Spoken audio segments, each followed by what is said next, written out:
Damilakis from Heraklion, Crete, Greece. Welcome to the 5th International Medical Physics Week webinar organized by the IOMP School. The speaker of this webinar, Nicholas Forwood, proposed a very catchy, very nice title, Radionuclide Therapy Patients in Public, the Original Social Distancing. And I was thinking some minutes ago that nowadays distance is a broad and a bit hazy term. Right now we are so far away, but at the same time so close. It's a pleasure to introduce the moderator. Our moderator today is Dr. Ibrahim Duhaini. He is a Chief Medical Physicist at the Rafik Hariri University Hospital and Medical Physics Instructor at 2 universities in Lebanon. He also is the treasurer of the International Organization for Medical Physics. After the presentation and discussion, I'll ask the IOMP president, Madame Rehani, to close the session. So, Ibrahim, the microphone, the stage is yours. I'll switch off my camera. Can you hear us? Ibrahim? Is there any problem with your connection? I'm afraid. Nicholas, can you hear me? Yeah, I think, yeah, okay. John could hear you. Okay, fine. The power has come through. I think the problem is with Ibrahim's power. Fine, yes, no problem. So, Nicholas, let me introduce you to the audience. So, Nicholas is Senior Medical Physics Specialist, Radiation Safety Officer at Concord Repatriation General Hospital, Sydney. You already know the title. It's also on your screen. So, Nicholas, could you please start your presentation? I will. Thank you. Thank you, John. I'll just try to share my screen now, and hopefully this works as well as it did in rehearsal a few minutes ago.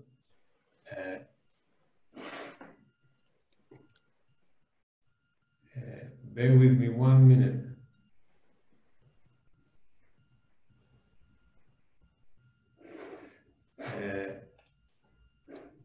It's the green button. Yep. Share screen. Can you see my PowerPoint now? Yes, we can see your first slide.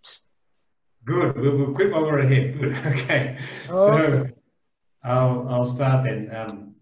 Thank you very much for inviting me here. It's an honor. It's really actually quite impressive to see such a collection of global physicists tuning in. Also, some of those physicists tuning in from the very far east, like Australia, where it's quite late at night. So thank you. It's also good to represent the ACP-SEM during International Medical Physics Week. So I tried to put a topical title to this lecture to try and get some people's attention. And we're using this term social distancing. So we'll explore what that means for us in nuclear medicine. Now, I recognize that many people in medical physics, perhaps even a strong majority, don't work intimately in nuclear medicine. So that shouldn't be a problem. This should be intelligible for everyone, hopefully. So I want to spruik my own hospital a little bit. It's called Concord Repatriation General Hospital. It's in Sydney on the southeastern coast of Australia. Our hospital is nestled between the Parramatta River and suburbia. And in the background of that picture, you might be able to see a new construction underway. That's our new comprehensive cancer center. Is going to be fantastic, and we'll really put ourselves on the map once that is built. Where our hospital is situated on a huge parcel of land that was bequeathed to the state by a wealthy spinster for the sake of building a hospital, and during World War II it was made into a repatriation hospital, and now it's a general hospital. It's a great place to work, but you may not have heard otherwise, so now you have it. So today we'll be talking about the thyroid and the treatment of thyroid diseases using iodine 131.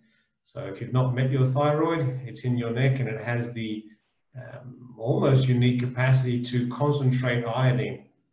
So using an active transport process, the iodine is brought in against the concentration gradient inside the gland, where it's used to produce these thyroid hormones that are very important to the functioning of our bodies. I won't be accepting any questions on biochemistry. The important thing is to know is that iodine concentrates inside the thyroid, and the isotope we're going to be talking about is iodine 131. Now, there are other isotopes of iodine that are clinically relevant, but I won't touch on them today. Iodine 131 has a long half-life for what we usually work with in nuclear medicine. The half-life is 8 days, and it decays by beta radiation and by gamma radiation. The beta radiation will destroy the tissue, and the gamma radiation will allow us to take an image. So it's an ideal isotope. And so very early in the history of nuclear medicine, people realized that iodine could be used to treat thyroid diseases. And thyroid diseases are widespread. They're not the field of specialty hospitals. They're uniform, universal. So the two indications we're talking about will be hyperthyroidism and thyroid cancer. So in hyperthyroidism, we treat the patients on an outpatient basis. We would administer between 100 and 600 megabecquerels, and there's a significant uptake of iodine inside the thyroid, something like 20 to 50%. These are people with overactive thyroids, and we're trying to suppress the thyroid function. We're not trying to eliminate the thyroid entirely. On the other hand, in the treatment of thyroid cancer, we're usually treating on an inpatient basis. The patients have had already a thyroidectomy, so their thyroid has been entirely removed, or more or less. And what we were trying to do is eliminate any residual thyroid tissue there in the neck, or if there's metastatic disease, the iodine will be taken up in those metastatic deposits and do its job. And so we want to eradicate any thyroid cells that are left. And we're giving a much larger activity here, between about 1,000 and 6,000 megabecquerels. So without needing to be doctors, we can appreciate that there are two different types of diseases, which though we treat in a similar way by giving the patient a capsule with iodine, they're actually quite different. They're different in the amount of iodine that's taken up. They're different in the amount of iodine that we administer to the patient. And that's very important when we consider the clearance of iodine from the patient. So what I've tried to demonstrate on this logarithmic graph is that even though for thyroid cancer, we administer an order of magnitude larger quantity of activity, because it's excreted so much more rapidly, by about 5 days after administration, we've got an order of magnitude less of activity still on board the patient. And in fact, this blue line here that represents the hyperthyroid patients, we can see that the iodine activity inside the patient's body will still be measurable for some weeks. And this is an example of why physicists are really important in this question. You would be surprised at how many people don't get a good handle on exponentials. It's a rudimentary mathematics for somebody from a physics background, but we can clearly understand why there would be a very different approach to somebody who's hyperthyroid versus somebody who's post-thyroidectomy. And that's going to prove very significant for us.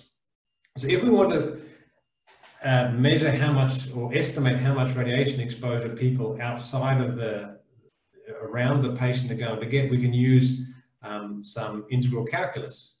So the patients have their iodine, they swallow the capsule, they go home, and then they're radioactive for some time.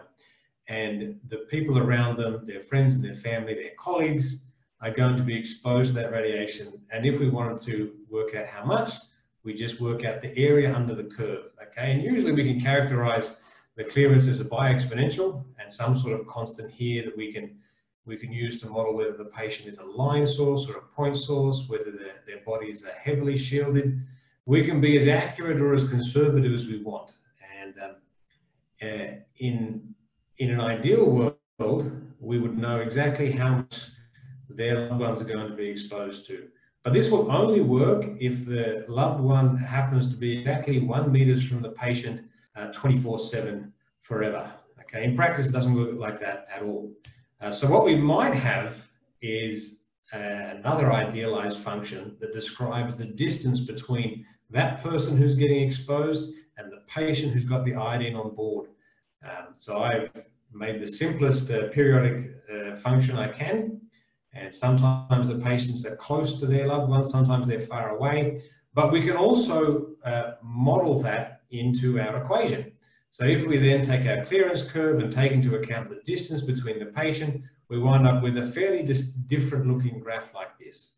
It has these huge peaks. It looks kind of like a Tour de France course profile. What it's showing us is that those moments when the patient is very close to the other person, those moments really dominate the radiation exposure to the other people. But still, it's at least theoretically quite feasible for us to do that integration and therefore work out how much exposure this person is giving to everyone around them.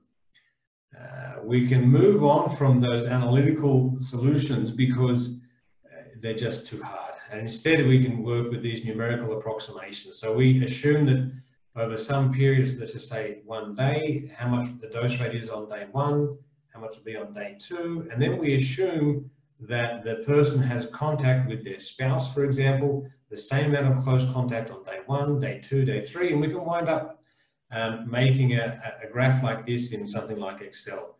These peaks here are once again the dose rate coming out of the patient, and this curve here building up shows us the cumulative dose. So as the patient has these interactions with their significant other, the total amount of radiation exposure to that other person is going up. In the beginning, it's going up quite rapidly, as you can appreciate, but the curve will start to flatten. Okay. Now, if we wanted to, we were worried that this dose was getting too high, the thing we do is implement social distancing. That's a term that we had never heard of until a few months ago. We used to call it restricted close contact, but social distancing just seems so much better. So if we then impose on the patient that they avoid contact with others, that they observe social distancing, we can diminish that total amount of dose they can get. So we're winding up with a really good technique, a paradigm for how to estimate prospectively the exposure that this patient is going to give to everyone around them. So we as physicists have this conundrum. Okay, typically the patient's treatment can be divided into 3 phases. First of all is the hospitalization phase. So these patients are generally, for the most part, not that sick. They're not being hospitalized because they actually need medical care. They're being hospitalized to keep them away from everyone else so they don't expose people to radiation. At some point they'll be released from hospital, they'll go back home, but they'll be given some instructions on how to socially distance, to restrict their contact with other people. And at a certain point, they'll be told, you can go back to life as normal, everything's fine. And we want to figure out how long those periods of restriction should be and how long the patient should be hospitalized so that we're avoiding the worst part of this curve. Okay, and that's our job really as physicists in nuclear medicine. So the various groups have given us some guidance on how long people should be social distancing after being treated with radioiodine. So I've chosen 3 examples here: the American Thyroid Association, the European Commission's Booklet 97, and PANSA, which is the Australian regulator. And one of the differences, although the difference is not huge, is what constraint they're aiming for. So for example, in America, the Nuclear Regulatory Commission is saying that the constraint around other people at home or around is 5 millisieverts. And for children, it's only 1 millisieverts. In Europe, it's 3 and 1, but 0.3 for the members of the public. So these adults who have a constraint of only 3 millisieverts, these must be the people at home, the ones who are intimate with the patient in some level.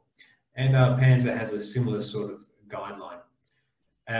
So the important thing is these recommendations are to fit a certain constraint to make sure we don't exceed that. And all the authorities have agreed that there's a difference between the restrictions around bedtime, sleeping in a separate bed, again, it's just sort of keeping your distance during the day. And we'll discover on that most of the exposure comes through being in bed with someone. And how long until the person can return to work? Usually pretty quickly. I think what stands out for me here is the European Commission's recommendations. They're not clear on the difference between the thyroid cancer recommendations and the hyperthyroid recommendations. Perhaps that's just a result of the confusing nature of the European Union. It looks to me like member states will then go ahead and do whatever they want, but there is a sort of overarching guideline. But generally, the authorities recommend that the restrictions are tighter and longer for patients who are treated for hyperthyroidism, and that's an important part we can appreciate. So those are the guidelines, and we can say that to our patients. We can say to avoid close contact for 10 days, 15 days, and we can follow those guidelines, and that's really good for us. But there is a small, but I think very significant collection of literature that deals with studies that where this has actually been measured. Okay, and there's several studies, we'll go through them in a moment, but they all have something in common. This figure here is our patient. They swallow this capsule and they go back home to their loved ones, and these loved ones are all given a passive dosimeter to wear. Okay, they'll wear it 24/7 for however long they're told to, and then they'll send them back to the researcher who will measure how much radiation exposure they've got, and therefore we can know if we're actually exceeding those constraints or if we're well within them. And these sorts of studies are not unfeasible, but they do present some difficulties. Children and even babies need to be wearing that dosimeter. Getting a baby to keep one on would be very difficult. Even more difficult is estimating the radiation exposure from being in bed. And the reason for that is if you've worn one of these dosimeters at work, and probably you have, it'd be pretty uncomfortable to wear one in bed. So sometimes the researchers tell the patients to put the dosimeter on their bedside table to get a bit of an estimate. But through this process, even for all the uncertainty of working with these passive dosimeters, some estimates are available. So I found a collection of studies that have looked at this from all over the world, from the United States, Europe, the subcontinent, Central America, Asia, from the 70s through to quite recently. On average, the radiation to the housemates that live with the patient has been quite low. Different studies got from as low as 70 microsieverts up to 370 microsieverts. And the minimum dose that was received was often quite low. However, the maximum dose, this is for patients who are being treated for thyroid cancer, was as much as 8.5 millisieverts. So really a big range, but there's wide disagreement on how long the patient should be hospitalized for, how long they should be observing restrictions for, and how long to give them that dosimeter to wear. So it really wouldn't be fair to try and combine all these studies into one very powerful quantitative analysis, but we can pick through there and find some stuff that supports our gut instinct that we've been saying to patients. So a couple of highlights from I should also mention there was a fewer but also significant number of studies for looking into the treatment of hyperthyroidism and the radiation exposure to people at home. In this case, there was generally longer restrictions. The average doses given were a bit higher, from about 600 microsieverts, but we didn't have as big a range simply because there was not that one incredible outstanding high dose to some patient's loved one. So a couple of points. The first is about the hospitalization. So in some jurisdictions, it's compulsory for a patient to be hospitalized if they've been administered more than X megabecquerels. And in some cases, it's not. This study from Mexico in 2014 actually compared two groups. One who was hospitalized for a couple of days before going home and one who just went straight home. In the group that were hospitalized, it's true, the radiation exposure to their loved ones was lower. But in absolute terms, the radiation exposure from those people who went straight home after receiving their iodine was still quite low. So that also freed up a hospital bed. The same experience was recorded in the United States with an average of about 0.2 millisieverts to people at home, and similarly in Thailand. So whether it's actually necessary to keep these people in hospital is less clear, I think, when we actually start to dig through those studies that have looked at it explicitly. I think more important than how many megabecquerels or what the dose rate is from the patient, more significant is this next slide, which is the condition that the patient has at home. So this is from really a tour de force of radiation safety from India, published in 2006, a large cohort of patients who were treated with radioiodine after thyroidectomy. And the authors grouped the patients into three groups, Group A, Group B, and C, depending on what their home arrangement was. So Group A were the ones who were most suited to isolating at home. They could travel home by private transport. They had a separate bedroom with an ensuite, so quite good. Group B used public transport to get home, but they had reasonable, whatever that means, facilities for isolating at home. Group C traveled home by public transport, and they had quite poor facilities for isolating themselves at home. So in this chart here, the number of the patients or the house members are grouped or binned according to the amount of radiation exposure they received. And we see here the total percentage of people who received that. So in Group A, all the patients got, all the housemates of these patients got less than 1 millisievert. In Group B and in Group C, as the conditions at home become worse and worse, the number of people who are getting high doses, as much as 8.5 millisieverts for somebody in Group B, starts to increase. They start to appear. Although it's worth noting that even in Group C, the majority of the patient's families got less than 1 millisievert. And in fact, the vast majority got less than several millisieverts. So they were probably within those constraints, even though these were the Group C patients who had the worst conditions at home. This Group B, this person here who got an 8.5 millisieverts, really sort of skews the results from Group B. But apparently this patient was quite unwell, and the one family member looked after the patient both at home and in the hospital, which is the system for radioiodine patients in this study. But generally, as you can see, it's not so important how much activity is administered to the patient. What's important is where they go to, just being by themselves. But in all cases, we were seeing generally pretty low doses. Now, the other thing that stood out to me was the restriction period given to the patients. In some cases, with these patients being treated for thyroid cancer, they were being told to restrict contact with their loved ones for only a couple of days. Some cases they were being told to restrict contacts for a couple of weeks.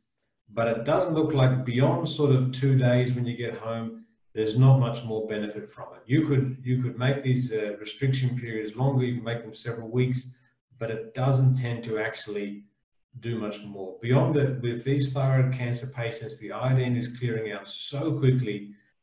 Once they've had a few days of avoiding close contact, there's so little left on board, there's not much more to be gained by continuing to restrict them.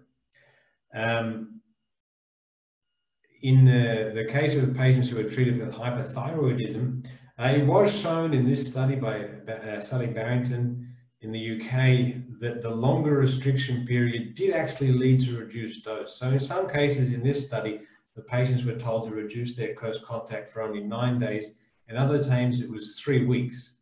And those patients who were restricting their contact for 3 weeks caused less radiation exposure to the others. Generally, still a low number, not a big cause for concern.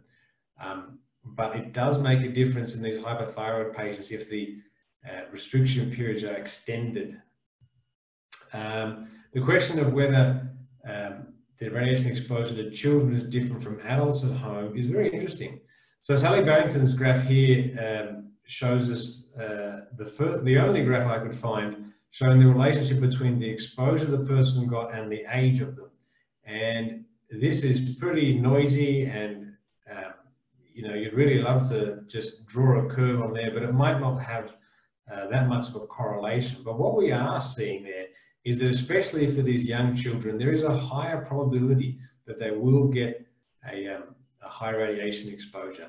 So not only are children generally more at risk, more susceptible to radiation, but it does look like the patterns of close contact between parents and children can lead to higher doses in children than in adults. Although in the same study, the average for adults and children was the same and the range was the same, it's a small parcel of evidence that does make us think we should be more restrictive around children. In fact, children really should be looked after by somebody else. So when the patient comes home from their iodine and they've got little kids, a 2-year-old, a 3-year-old, a 1-year-old, they need to get the grandparents involved. And that can be pretty significant. In some cases, the patients have no help and they don't know what to do. There was one patient I recall speaking to that had family overseas, and we wrote to the Department of Immigration for their parents to get a visa to come over to watch the children for 2 weeks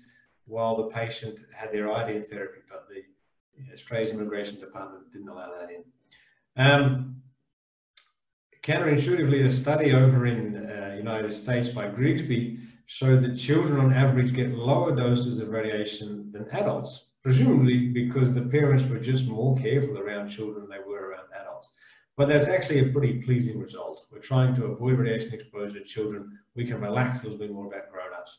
Also, dogs can be all over the place. So patients will often ask, what do I do with my cat? What do I do with my dog? There are no regulations on that, but it is quite feasible that the pet will be exposed to radiation. So if the patients want, they can observe the same precautions around their dog as they do around everyone else in their home. Moving on, the question might be asked, does the advice we give actually matter? Sometimes when speaking to patients, seems to be a bit pointless. But the study from India looking at patients who were treated for thyroid toxicosis demonstrated that there is some benefits in giving the patients explicit instructions. So in this case, the first group were not given any instructions, but the second group were told explicitly to sleep in separate beds. And there was a lower radiation exposure, about half amongst those who slept separately. So it's looking more and more like the most important thing to say to our patients is sleep by itself. Conversely, if we find a patient who is unattached, then they don't really have to change their lifestyle all that much. But these are all measures of external exposure from wearing these TLDs. We should also be concerned about internal exposure, about somehow the iodine being transmitted from the patient to their loved ones. So there are also studies that looked at that. Once again, our hapless patient swallows the capsule and goes home, and at some point, is their iodine being absorbed by their loved ones at home? This is measured. The patient has to turn up again. The patient's family members have to turn up again at the hospital and have their thyroids measured with a thyroid probe. And we can detect very small quantities of radioiodine inside the thyroid using a probe with a sodium iodide crystal. So what we get then is an instantaneous snapshot of the activity at that moment inside the patient's thyroid. With a bit of the modeling, a few assumptions, we can estimate the total amount of activity the patient, this family member absorbed, and we can estimate what the effective dose would be. The first such study I found on this was from 1970 in the United Kingdom. So in this graph here on the vertical axis, the amount of activity that was measured inside that family member, and on the horizontal axis is the activity administered to the patient. There's really not much correlation between the two. You'll also note that 0 doesn't come up very much. We are in fact detecting iodine in the household members of these patients. Okay, so the iodine is finding its way from patient to their loved one. And the good news is that these figures, hundreds of becquerels, is in fact a very small quantity of radioactivity. We treat patients with giving them hundreds of megabecquerels, so hundreds of becquerels is really not going to be clinically significant, but we do find it. On average, it's quite low, but there's a tremendous variation.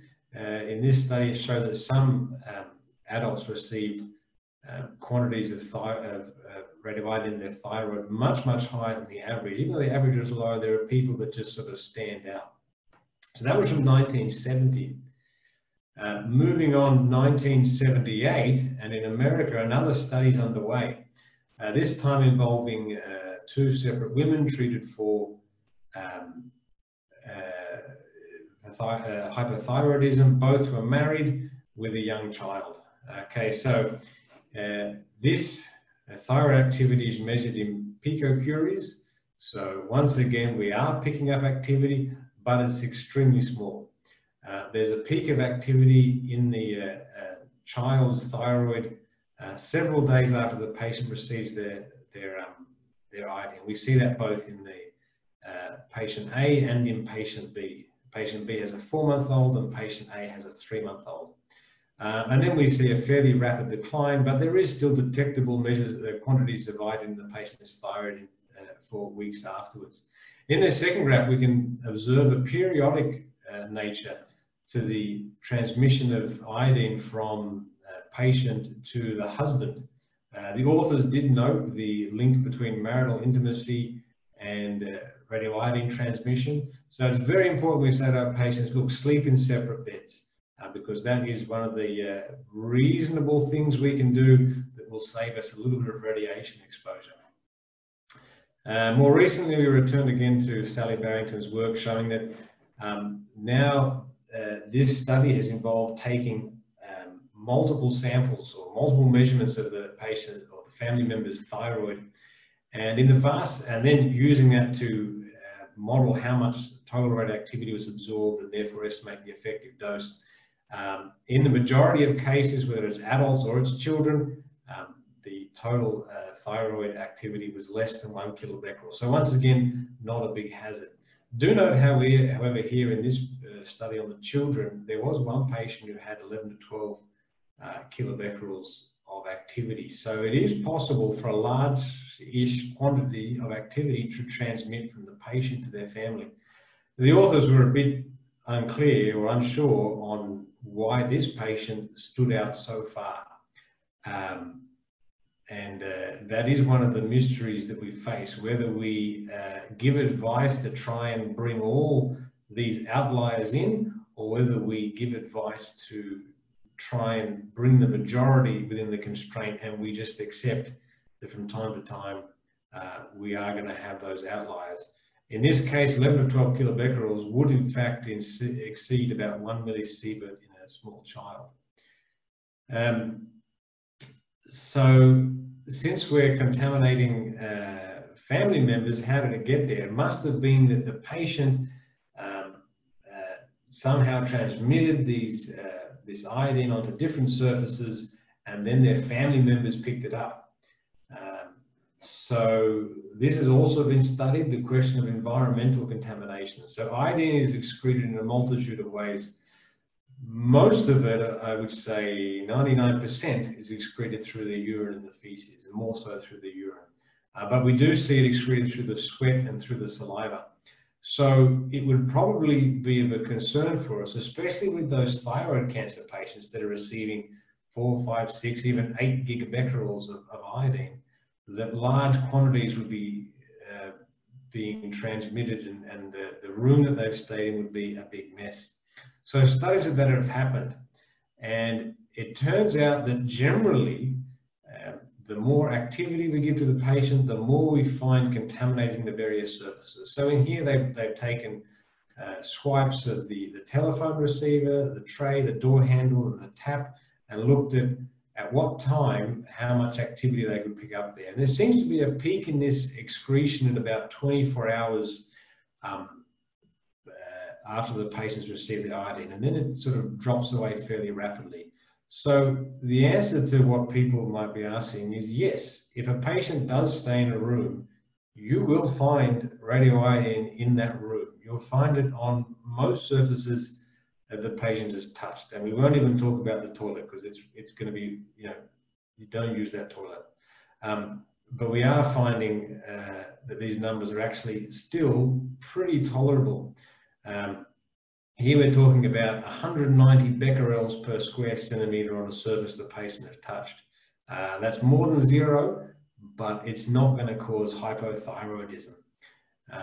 But the predicting how much radioactivity will be sort of leaked out by the patient can be difficult. So in this study, here on the right, we see a graph of the contamination of chopsticks patients have used, and the patient who received 30 millicuries was leaking more of their saliva than the person who received 50 millicuries for several days after they've been given their iodine. So that would raise a bit of a concern. We might start to ask about our poor cleaners who clean the room. For those who don't work in nuclear medicine, it's generally the physicist who goes in there to clean the room, check that it's not too contaminated.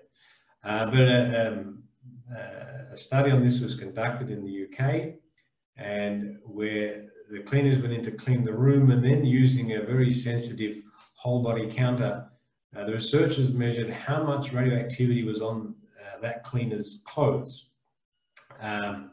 And in some cases, especially when the patients had large activities administered, you could pick up a couple of kilobecquerels of iodine 131. But this wasn't activity that the cleaner had ingested. This was activity on the cleaner's clothes. Once they changed their clothes, the amount of activity dropped off significantly. So there you go, just change your outfit and you can clear away all that contamination. It works quite well. In general, even with large activities administered to the patient, the end result was that the cleaner having less than about 0.5 kilobecquerels of activity on their person.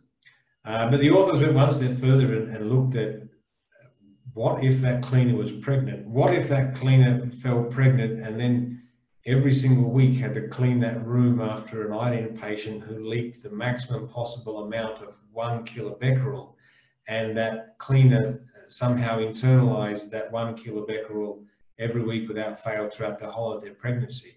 By week 35, the estimated fetal dose, allowing for the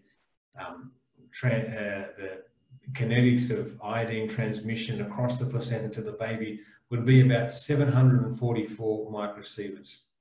So that would exceed some constraints that regulators might apply. But I disagree with the authors on this. I think, in fact, this study demonstrates to us that there's really no concern to the cleaner, apart from the possibility that the patient may have wet the bed, which needs to be separately looked at. The ordinary cleaning really doesn't pose a threat to the cleaners who look after that room, even if they happen to be pregnant. Okay, so you will find radioactivity in the room that the patient has used, and people who go in there might get some on their clothes, but it's not actually a hazard. It's a little terrifying to people who don't work around radioactivity, but it's really not hazardous. So the other question is, what do we do with all that radiation that gets excreted through the urine?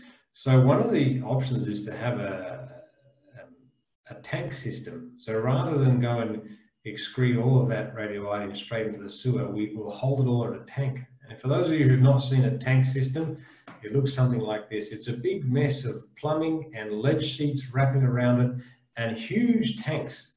And actually measuring how much activity is in the tank is more difficult than you think. The best way to get a good idea of just how much activity is in the tank is to go and sample it. And that's a revolting prospect, but I have done it. And it's much more accurate than holding a Geiger counter next to the tank and trying to correct for all the various other problems, the bad geometry that presents to us. So a tank system sort of looks like this. Imagine, for example, we have two patients in adjoining rooms and their toilets connect to a pipe that goes down to a first tank. Now, these tanks would be big. I mean, they could be 10,000 litres, they could be 20,000 litres, but they have to be generally really quite big. And we want to know whether it's necessary to have the tank system in place. Should we delay and decay or dilute and disperse? Is it better to just send this straight to the sewer and let it mix with all the other sewerage? Is that the solution, or is it better to hang on to it? So that in a tank system, the patients excrete the sewer, the toilets drain into this first tank, and this will slowly fill over perhaps weeks, perhaps months. And when it's full, the contents of this tank are pumped here into the second tank, where it just sits there, decaying, while the first tank refills. And then when that's done, the second tank discharges its contents into the sewer.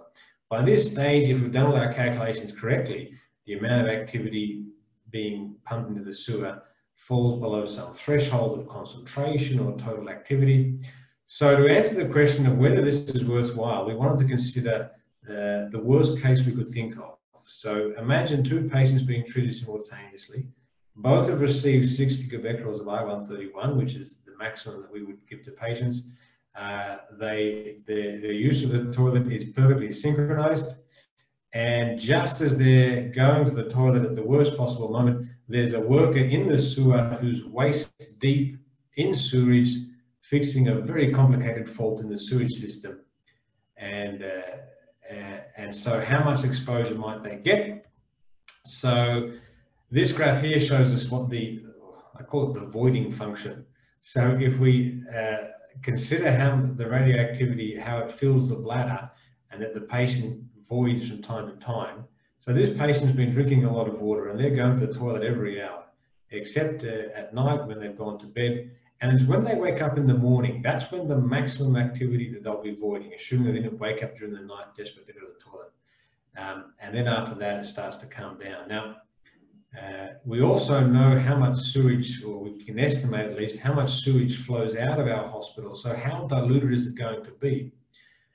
We then can estimate the dose to our sewer worker if we know the average concentration in the sewage. We have some constant that we can look up, and we know how much time the sewer worker is spending there.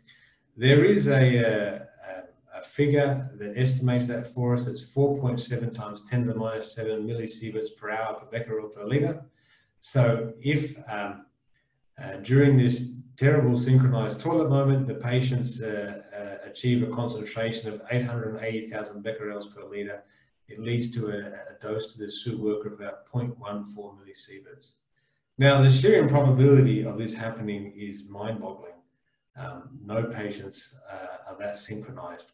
Plus also, the sewer pipes that are immediately outside the hospital where the patient might be working the sewer worker might be working are too narrow for somebody to actually get waist deep in them. They're actually quite small. And we know that when the workers are working on the sewer pipes, they don't just jump in there with the sewage flowing straight through them. They disconnect them and put in a temporary sewage pipe while they can fix the real sewage problem. So even in this crazy situation that we've concocted, it's still no reason to think that the exposure of these workers is going to exceed any constraint. So it may just be that these tank systems are providing more of a hazard than they are of a solution. So just a few takeaway points. So in most cases, the exposure to the public from iodine patients isn't going to exceed any constraints, even if we're doing it as an outpatient setting. And the kind of regulations where the patients have to remain in a hospital until their activity or the dose rate falls below, they don't really stack up, I think. In fact, we're seeing a very slow but global trend towards regulations based on the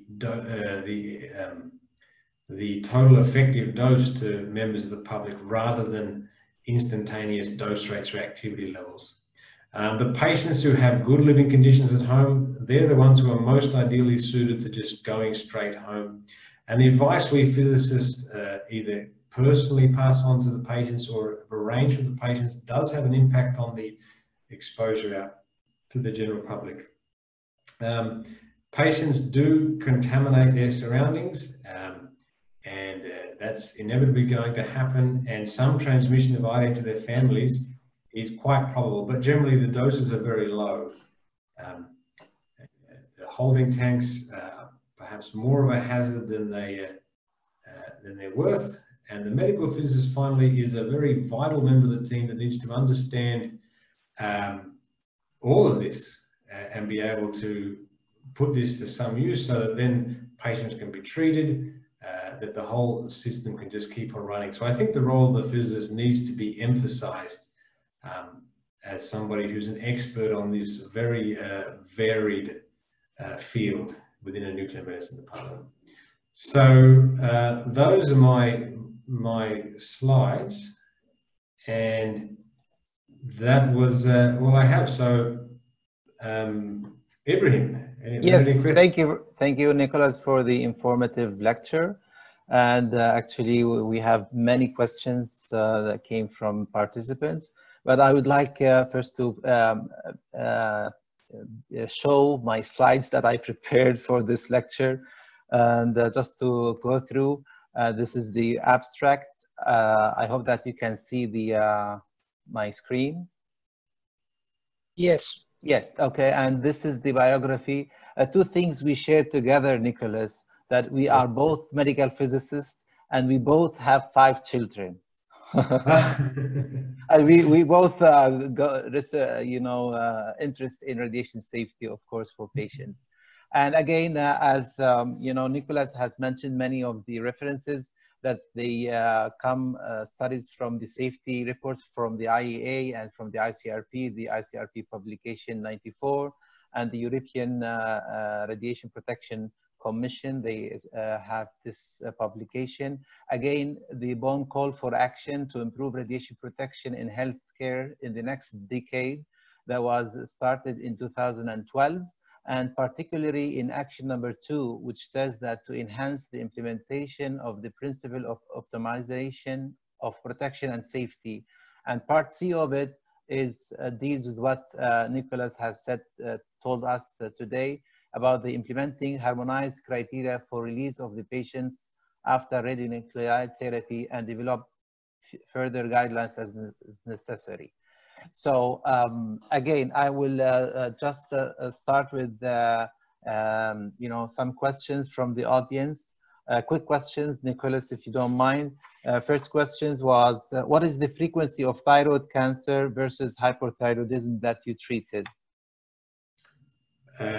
We treat thyroid cancer more often than we treat hyperthyroidism. I believe that for hyperthyroid patients, there are other options. There are some anti-thyroid medications they can take. In some cases, they might prefer to wait and see. Whereas the thyroid cancer, it's just a standard procedure. Once the biopsy comes in, they'll go to surgery, and then they'll just within a few months they'll be having radioiodine. So the iodine in thyroid cancer is not always necessarily to treat the disease so much as by eliminating all the cancer cells, the thyroid blood markers will go to 0. Then we have a very sensitive test if the thyroid cancer ever returns, if the blood markers go above 0. So we do find ourselves, because of that standard practice of using iodine, we're treating more thyroid cancer patients than we are hyperthyroidism.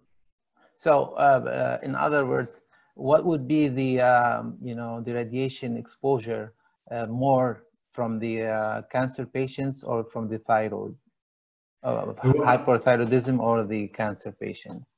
So we're treating more thyroid cancer patients, but the hyperthyroid patients are, I think, more of a hazard.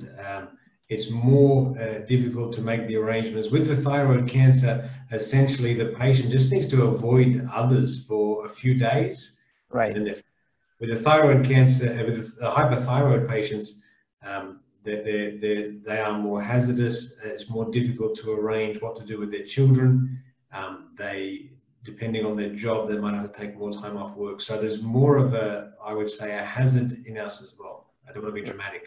There's more of a radiation exposure from our hyperthyroid patients than our thyroid cancer patients. Okay, good. So we have a question from a highly participant, Sabana, which says, what are the precautions to treat the pregnant patient for thyroid cancer?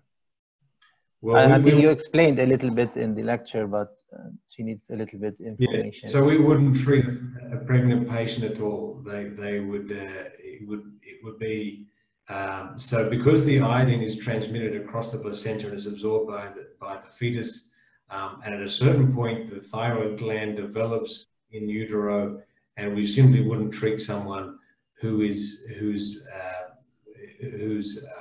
pregnant. And we would advise patients not to fall pregnant after they've had iodine, because the iodine can circulate for a bit longer, and potentially the baby, even if they're conceived a few weeks after, or even sometimes a couple of months after the iodine, the fetus could get more than 1 millisievert of radiation. But most of all, we wouldn't treat a patient who is pregnant, and we would advise our patients to not fall pregnant until they've discussed with the doctor in case they need to come back and have more iodine. Good. Well, we have a question here. It says that how can you be sure that the instructions that you give to the patients are properly being followed according to your instructions? So, look, okay. I mean, this is in comparison to now the COVID-19. We have here the government is imposing the guarantee, but it's very hard to keep people off the streets. You know, so in this case, what do you do? In Australia, the government has advised everyone to download this app that tracks our contact with one another. We don't have that luxury with iodine. So we rely on the patient to be sensible. You've got to make a bit of a judgment. But we have seen some instances where the patient's been found out. We had a patient that we spoke to about treatment with iodine, and we advised this patient about incontinence and excretion, and this patient said no problem, no problem. And then the wife complained to the hospital a week later because the patient was highly incontinent and was putting his family at great risk. So when we spoke to the patient again, he said, "Oh yes, now that you mention it, I do suffer from incontinence." And as we investigated further and we discussed with the family, it was clear this patient, for some peculiar reason, was planning not to follow any of our advice. So as the radiation safety officer, I said to the doctors, well, listen, we shouldn't treat, because by doing so, we're knowingly expecting to overexpose a member of the public. So in that case, we got lucky, but usually we just have to trust that they're doing what we tell them. Good. We have a question from Dr. Habib. How far should be away from the patients when he's released or she's released home? So I always tell the patients that the magic distance is 2 meters. 2 meters. Just because it's just an arbitrary thing. You could say 6 feet if you were in America, but 2 meters is also good, because in our consult room, I talk to the patients, the chairs are about 2 meters apart. So I say to the patient, look, this is about 2 meters. And then they can sort of follow that. And generally, by 2 meters, when you're within arm's reach, when you can touch the patient, the exposure levels are quite high, but 2 meters away, the exposure levels drop off significantly. So that's a good, clean figure to say. Right. I have a question from Aaron from India. He says, what is the activity limit of iodine 131 for therapy given to patients as outpatient department-based therapy? What would be the highest limit? So the threshold that we usually use in Australia is 600 megabecquerels, but that varies from place to place. I know that in other places it's 1100 or 1200, but in fact in Australia it's only a recommendation, a guideline. We can give as much as we want and do as we please, as long as we're confident that we're not going to overexpose beyond the constraints of anyone else out there. But generally speaking, less than 600. And if we give 600 as insufficient, then generally they can have more. There's no problem to come back next month for another, or 6 months later. Right. We have a colleague asking about the post-therapy imaging. Could we do imaging for the patients after 48 hours, or is there a time limit? No, absolutely. We can do it 48 hours. In fact, 48 hours is more of a time minimum. If we do the imaging after too soon, then all we just see is a big blurry mess of blood flow. Whereas if we give it 48 hours, even several days, then you can see, and we do routinely, we see whether the iodine is. So when the patient's coming for treatment with thyroid cancer, initially all we'll see is the remaining thyroid, the remaining tissue in the thyroid bed.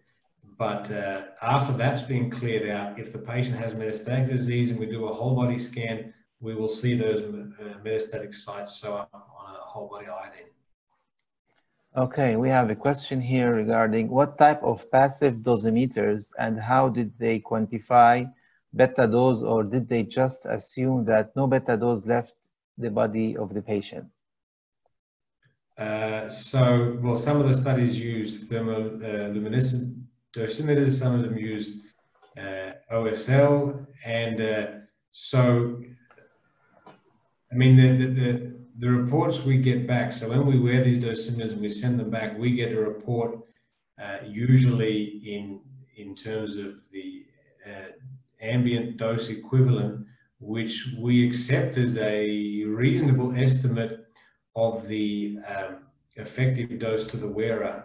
We don't need to, in this case, worry about beta radiation versus gamma radiation, because the betas will be entirely absorbed within the patient.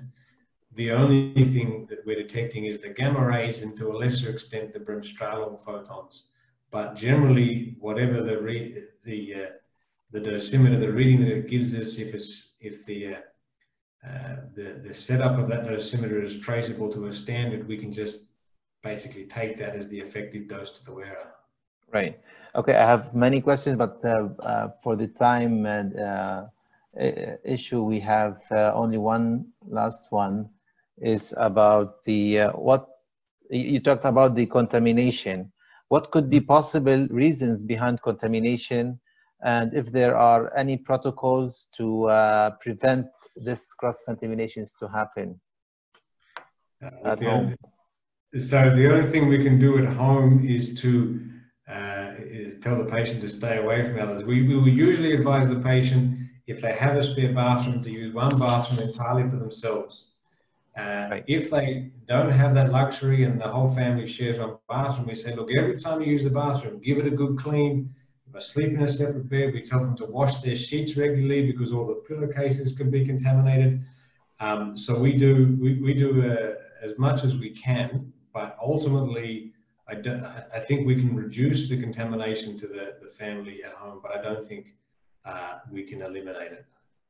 Well, thank you very much, Nicholas, for this informative lecture, and I believe that our colleagues had benefited from your knowledge and your experience in this field.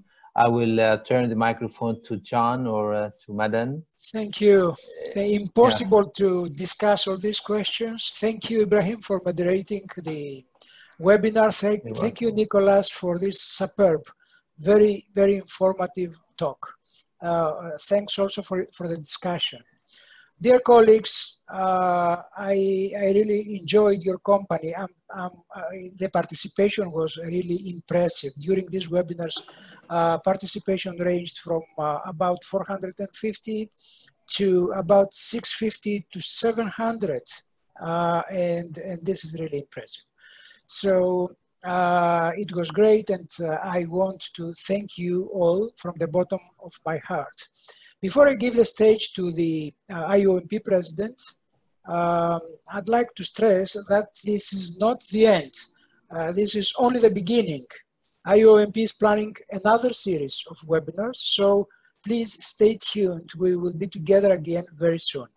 So bye-bye from me. Have a nice weekend. It's time now for the IOMP president to close the event. Madan?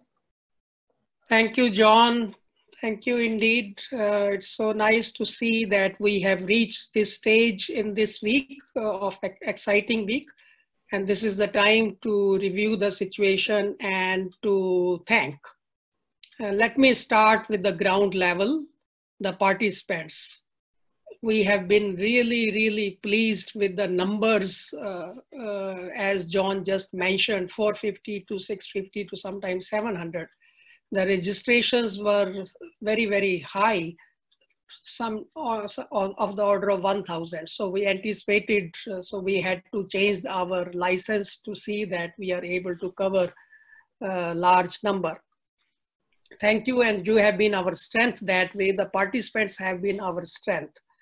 I'm sure all of you have attended big conferences, and you must have seen that in any particular session, sometime the number of participants are equivalent to the number of speakers. So that is something not an unusual situation to see in very, very big conferences. As contrast to that, we are very, very happy that this was a very successful event of webinars. Shy people. We are all shy people. We have difficulty in asking questions, but asking questions by finger is very easy. So that is what prompted so many of you to ask questions, and we had time to answer most of them. So that way it helps many people to ask questions and get clarifications. Otherwise in physical meetings it becomes difficult. One can sit in pajama in home, in the bedroom, and attend and participate. And so that is a great convenience of the webinars. One doesn't have to pay a huge amount of registration fee, which in most conferences one has to. So as John just mentioned, we are planning further webinars, so stay tuned. And I wish to thank today's speaker, Nicholas, and I take this opportunity to thank all the speakers during this week. And I sincerely want to thank John for steering this series in this week. This was our first International Medical Physics Week celebration. Next year, we will have much more stronger celebrations. In May, we will fix up the date soon. And as you have seen the slide, we have IMP also coming this year. So we will plan actions in that. Thanks to today's moderator, and thanks to moderators on all the days. And thanks to all of you once again. And with that, I wish you safe time during this crucial period and safe passage through this period. And let us hope that we come out of this COVID-19 phase soon. Thank you once again, and we close the IMPW celebrations. Thank you. Thank you, Madam. Bye-bye. Thank you. Bye.